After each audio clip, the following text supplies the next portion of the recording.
All right, so let's take a look at this particular answer set for the activity. This video is brought to you by ObbyPie's Academy. So it starts off fairly straightforward. We define a Celsius to Fahrenheit function that takes the Celsius temperature as an argument, and then we do the conversion. Fahrenheit equals Celsius temperature, which was passed into the function, times 9.0 over 5.0 plus 32, which was provided in the lab itself.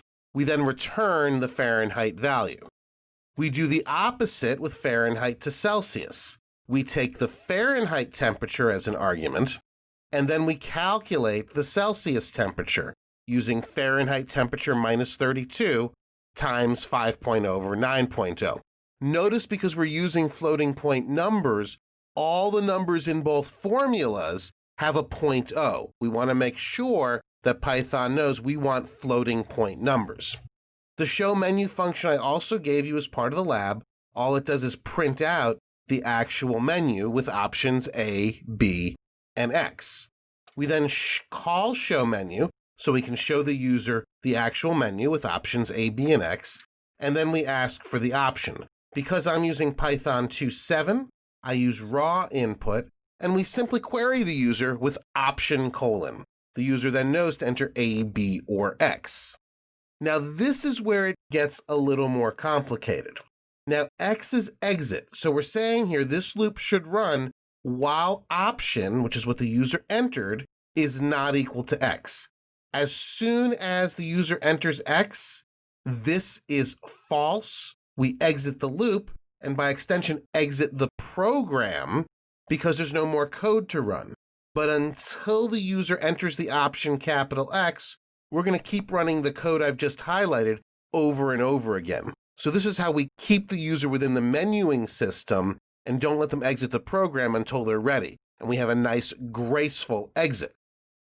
So now we test if the option is A or B, then we ask the user to input a number to convert.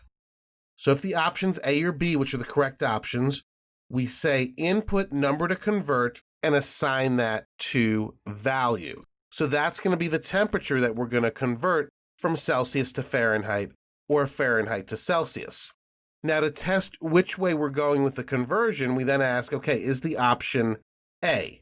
If it's A, then we want to run Celsius to Fahrenheit, converting the value to a float before we send it to the function. Now this looks really complicated. When you see functions inside functions like I did here, and by the way, you might have done this in multiple steps in your answer, and that's fine too. I simply combined it into a single step.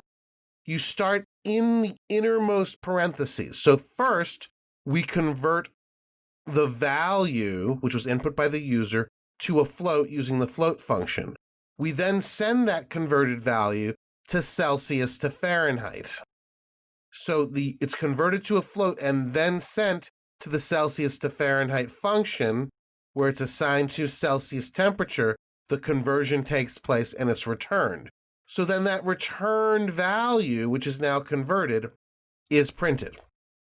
Again, we do the opposite if the B option is selected.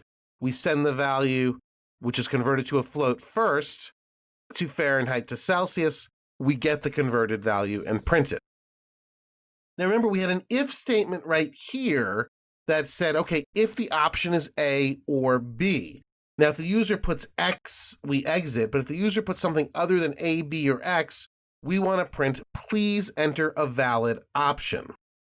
And then inside the loop, we show the menu again, which displays options A, B, or X. We ask the user for their option. If they enter A or B or X, we're okay and we stay here in the loop. Matter of fact, we stay in the loop if they enter anything other than X. We then test if it's A and B, we convert. If not, we ask them to please enter a valid option. So the user here could enter any number of invalid options, and it's always going to say, please enter a valid option. Because if the option is not A or B, we skip all this and go right to the else statement and say, please enter a valid option. If I enter A as a valid option, we do the conversion. If we enter X then our while condition is no longer true, we break out of the loop and the program exits gracefully. So there you have a look at the Celsius to Fahrenheit program, or Fahrenheit to Celsius program, if you prefer, with 3 reusable functions that also uses some menuing to keep the user in the program and prevents them from exiting in a non-graceful way. Hope you did okay on this lab. This was a hard one. We'll see you in the next lesson.